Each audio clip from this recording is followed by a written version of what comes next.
ኣብ ዘሻቀል ኩነታት ኢና ንርከብ ክብል ጀነራል ታደሰ ወረደ ተዛሪቡ ብጀነራል ዮሐንስ ወልደ ጊዮርጊስ ተወደበ ዝተባሃለ ወድዓዊ ኩነታት ዝምከረሉ መድረኽ ኣብ ከተማ መቐለ ተሳሊጡ ግድብ ህዳሴ ሓበራዊ ተስፋ ኢትዮጵያውያን ንምጥንኻር ልዑል ኣበርክቶ ከም ዝገበረ ኣመኻሪ ቀዳማይ ሚኒስትር ጉዳያት ምብራቕ ኣፍሪካ ኣይተ ጌታቸው ረዳ ገሊጾም ንመሐከሚ ጉድኣት ኩናትን ተመዛበልቲ ናብ መረበቶም መምለስን ሕዌትን ዝውዕል ብሄራዊ ጣውዒት ምትእኽኻብ ሃፍቲ ክካየድ ተባሂሉ ቁጠባ ኤርትራ ኣብ 2025 ከመይ ከም ዝመስል ዘርኢ ጸብጻብ ዕላዊ ኮይኑ ተባሂሉ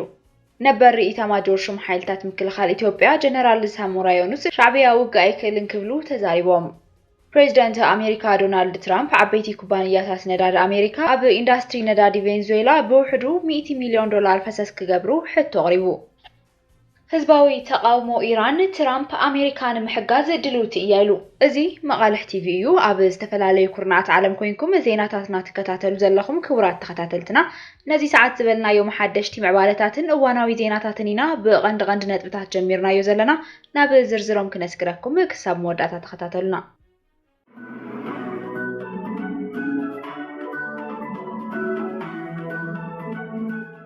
ኣብ መሰረተ ልምዓት ዘሎ ዘይተገደበ ዕንወት ኣብ ህዝብና ዘብፅሖ ዘሎ ፈተናን በሰላን ህዝቢ ቆሪፁ እንተኣትይዎ ብዝግባእ እንተተመሪሑን ውጤታዊ ከም ዝኸውን ፕሬዚደንት ጊዜያዊ ምምሕዳር ሌተናንት ጀነራል ታደሰ ወረደ ገሊጾም ፕሬዚደንት ታደሰ ወረደ ነዚ ዝገለጹ ኣብ ምክልኻል ጉሕለትን ዕንወትን መሰረተ ልምዓት ትግራይ ዘድሃበ ዘተ ኣብ ከተማ መቐለ ይሳለጠሎ ዘሎ መድረኽ እዩ ኣብ ሓፈሻዊ ገበንተን ከፍ ዝኾኑ ጸጥታዊ ኩነታት ዘሎ ምስሊ ትግራይ ብምብርህራህ ብፍላይ ኣብ መሰረተ ልምዓት ዘሎ ዘይተገደበ ዕንወት ኣብ ህዝብና ዘብፅሖ ዘሎ ፈተናን በሰላን ህዝቢ ቆሪፁ እንተኣትይዎን ብዝግባእ እንተተመሪሑን ውጤታዊ ክኸውን ዘለዎም እምነት ጀነራል ታደሰ ብሪሆም ኮሚሽነር ጀነራል ኮሚሽን ፖሊስ ሜጀር ጀነራል ገብረሃና ብወገኖም በብብርኩ ዘለዎ ኣካላት ምምሕዳር ዝግባእ ትኹረት ብዘይ ምሃቦም መሓውራት ጸጥታ ተዋዲዶም ኣብዚ መዳይ ብዘይ ምስርሖም ኣመራርሓን ሰብ ሞያን እተን ዝዝረፋን ዝዓንዋን ዘለዋ ትካላት መሰረተ ልምዓት ግቦኦም ብዘይ ምውፅኦም ኣካላት ፍትሒ ድማ ዝግባእ ትኹረትን ክብደትን ከይሃብዎ ብምጽንሖም ዝፍጠር ዘሎ ዕንወትን ጉሕለትን ብምዃኑ ነዚ ተዛቲኻ ዘላቒ ፍታሕ ንምቕማጥን ትካላትና ንምውሓስን ዕላማ ብምግባር ከም ዝተኣከቡ ገሊጾም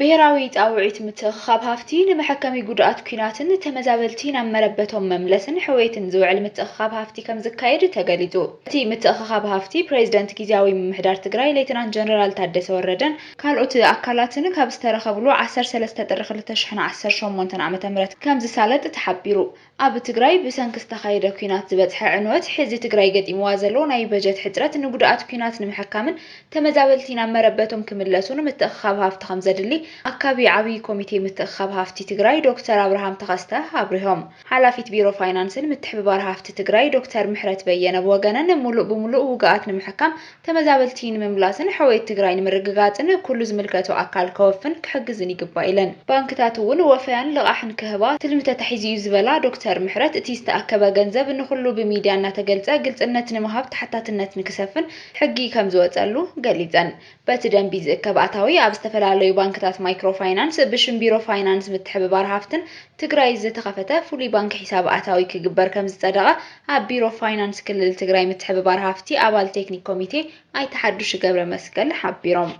ግድብ ህዳሴ ሓበራዊ ተስፋ ኢትዮጵያውያን ንምጥንኻር ኣብ ዝግበር ጻዕሪ ልዑል ኣበርክቶ ከም ዝገበረ ኣመኻሪ ቀዳማይ ሚኒስትር ጉዳያት ምብራቕ ኣፍሪካ ኣይተ ጌታቸው ረዳ ገሊጾም እዚ ዝተገልጸ ኣብ መድረኽ ስለ ኢትዮጵያ መልኪቶም ሓሳብ ዘቕረብሉ እዋን እንትኸውን ኣብ ሓደ እዋን ዘይሕሰብ ዝመስሉ ነገራት ሕዚ ኣናእሽተይ ምዃኖም ኢትዮጵያውያን ናይ ምሕላምን ምርኣይን ዓቕሞም ዕቤት ዘርኢ ምዃኑ ኣብሪሆም ምዝዛም እቲ ግድብ ስፍሓት ድርድርን ዘይምርድዳእን ክውስኽ ዘኽእል እኳ እንተኾነ ካብቲ ግድብ ዝተረኸበ ናይ ሓባር ሕልሚ ናይ ምፍጣር ተመክሮ ናብ ካልኦት ፕሮጀክታት ክሰጋገር ከም ዘለዎ ዝገለጹ እቶም ኣማኻሪ ወሲኾም ድማ እቲ ግድብ ዝፈጠሮ ኣርቲፊሻል ቃላይ ብዙሕ ረብሓታት ከምፅእን ንህንፀት ሃገር ተወሳኺ ሓይሊ ከም ዝኸውንን ኣመላኺቶም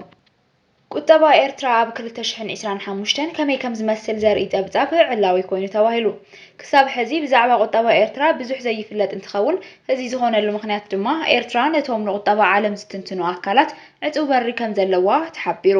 ኣብዚ ሰሙን እዚ ግን ቁጠባ ኤርትራ ናይ ዓመት 2025 እንታይ ክመስል ምዃኑ ዘርኢ ጸብጻብ ዕላዊ ዝተገበረ ኮይኑ ብመሰረት እቲ ጸብጻብ ኣብ 2025 ብዝሒ ህዝቢ ኤርትራ 3.6 ሚልዮን ከም ዝኸውንን ዓመታዊ ዕቤት ብዝሒ ህዝባ ድማ 1 1.8 ሚእታዊ ከም ዝበጽሐን ገሊጹሎ ቀንዲ ሰደድ ኤርትራ ከብቲ ስርናይ ዓለባን ምግብን ምዃኑ ዘመልከተት ይጠብጻብ ቀንዲ ተቐበልቲ ፍርያታ ድማ ጣልያን ሱዳን ስዑድ ዓረብ ቻይናን ግብጽን ምዃነን አመልኪቱ ነባር ኢታማጆር ኃይልታት ምክልኻል ኢትዮጵያ ጀነራል ሳሞራ ዩኑስ ሻዕቢያ ውግእ ኣይክእልን እዩ ክብል ተዛሪቡሎ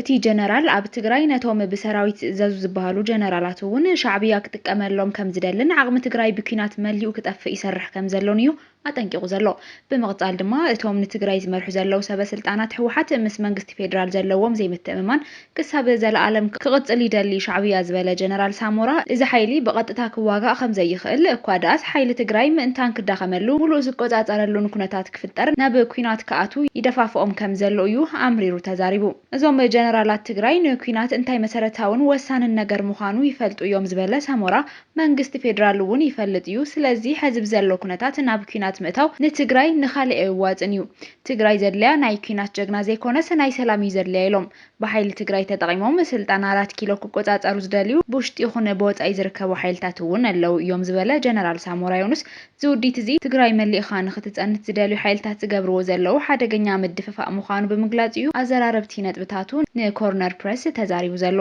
ጀነራል ሳሞራ ዩኑስ ፕሬዚደንት አሜሪካ ዶናልድ ትራምፕ ዓበይቲ ኩባንያታት ነዳዲ አሜሪካ ኣብ ኢንዱስትሪ ነዳዲ ቬንዙዌላ ብውሕዱ $100 ሚልዮን ፈሰስ ክገብሩ ሕቶ ኣቕሪቡ ኩባንያታት ነዳዲ አሜሪካ ግና እታ ደቡብ አሜሪካዊት ሃገር ንምውፋር ኣብዚ እዋን ውሑስ ኣይኮነትን ብምባል ንሕቶቲ ፕሬዚደንት ኣይተቐበልዎን ተባሂሉ ኣብ ዋይት ሃውስ ዝተኻየደ ኣኼባ ዝተሳተፉ ሓለፍቲ ዓበይቲ ኩባንያታት ነዳዲ አሜሪካ ንገዚፍ ዕቑር ነዳዲ ቬንዙዌላ ኣፍልጦ ብምሃብ ብዙሕ ትርፊ ክርከቡ ከም ዝኽእል ዝተስማዕምዑ እኳ እንትኾኑ ኣብታ ብዙሕ ፀገማት ዘለዎ ሃገር ርኡይ ለውጥታትን ከይገበረ ቢልዮናት ፈሰስ ምግባር ግና ውሑስ ከም ዘይኮነ ኣጠንቂቖም ሓይልታት አሜሪካ ኣብ ርእሰ ከተማ ካርካስ ወታደራዊ መጥቃዕቲ ብምካየድ ንፕሬዚደንት ቬንዙዌላ ኒኮላስ ማዱሮ ኣብ ቀይዲ ምውዓሎም ስዒቡ ትራምፕ ነዳዲ ቬንዙዌላ ናብ ዕዳጋ ዓለም ከም ዝለቐቑ ምግላጹ ይዝከር ክብል ቢቢሲ ጸብጺቡ ኢራናውያን መንግስቲ ተሃገር ንዘውፅኦ ኣዋጅ ብምጥሓስ በቀዳም ምሸት ናብ ጎደናታት ብምውጻእ ተቃውሞታቶም ኣብ ዝቐጸሉሉ ፕሬዚደንት ዶናልድ ትራምፕ ኣሜሪካ ንምሕጋዝ ድሉት እያ ኢሉ ኣብ ዝሓለፉ 3 መዓልትታት ብውሕዱ 100 ሰባት ብኣካላት ጸጥታ ተቐቲሎም ክኾኑ ከም ዝኽእሉን ብዙሓት ከም ዝተጎድኡን ጸብጻባት ኣብ ዝሕብሩሉ ተቃውሞታት ግና ሕዝቡን ይቕጽሉ ኣለዉ ቢቢሲ ዘረጋገጾም ተንቀሳቐስቲ ምስልታት መስኻኽርን ከም ዘመልክቶም መንግስቲ ተሃገር አንጻር ሰልፈኛታት ዝወሰዱ ሓይላዊ ስጉምቲ ኣሐይሉ ይቕጽለሉ ኣሎ ዋና ኣኽባሪ ሕጊ ኢራን ዝኾኑ ናብዞም ተቃውሞታት ተጸንበረ ሰብ ከም ጸላኢ ኣምላኽ ክቁጸር እዩ በዚ ገበን ድማ ብሞት ክቅጣዕ ይኽእል እዩ ብምባል ኣጠንቂቑ ኣኽባሪ ሕጊ ሙሐመድ ሞቫሄዲ ኣዛሂድ በቀዳም ኣብ ዘሕለፎ መጠንቀቕታ ዝኾነ ይኹን ተቃዋሚ ጸላኢ ኣምላኽ እዩ እዚ ድማ ብሞት ዘቕጥዕ ገበን እዩ ኢሉ ፕሬዚደንት ዶናልድ ትራምፕ ሰባት መቕታል እንተጀሚሮም ንኢራን ብትሪ ከም ዘጥቃዓ ምናልባት ብወታደራዊ ሓይሊ ኣፈራሪሑ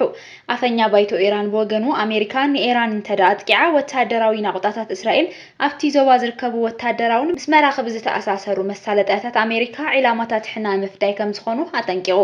እዚ ህዝባዊ ተቃውሞታት ብሰንኪ ናህሪ ዋጋታት ዝተበገሰ እንትኾነ ካብ ዓበይቲ ከተማታት ሓሊፉ ናብ ሕድሕድ ግዛኣታት ኢራን ብምብላዕ ኣብ ልዕሊ 100 ከተማታት ተቃውሞታት ይካየደሎ ብሰንኪ ናህሪ ዋጋታት ናብ ኣደባባያት ተቃውሞ ዝወፁ ዞም ሰልፈኛታት ክህነታዊ ምሕደራ ላዕለዋይ መራሒ ኢራን ኣያቶላህ አሊ ካሜኒ ደው ክብል ይጽውዑ ኣለዉ ኣያቶላህ አሊ ካሜኒ ነቶም ሰልፈኛታት ንትራምፕ ክጠቕሙ ዝደልዩ ፈጠርቲ ጸገም ብምባል ነጺግዎም ፕሬዚደንት አሜሪካ ዶናልድ ትራምፕ ድማ ኢራን ነጻነት ኣብ ትጠልበሉ ዘላ እዋን ኣሜሪካ ክትሕግዛ ድልውቲ እያ ኢሉ ትራምፕ ኢራን ነጻነት ትጠልበላ ምናልባት እውን ቅድሚ ሕዚ ተራእዩ ብዘይፈልጥ መልክዑ ኣሜሪካ ክትሕግዝ ድልውቲ እያ ብምባል ብመንገዲ ማሕበራዊ ሚድያ ገሊጹ ዝኸበርኩም ብተኸታተልቲ ዜናታትና ነዚ ሰዓት ዝበልናዮም ሓደሽቲ ምዕባለታት እዋናዊ ዜናታትን ኣብ ዝዛዚልና ኣለና ንምክትታልኩም ነመስግን ሰላም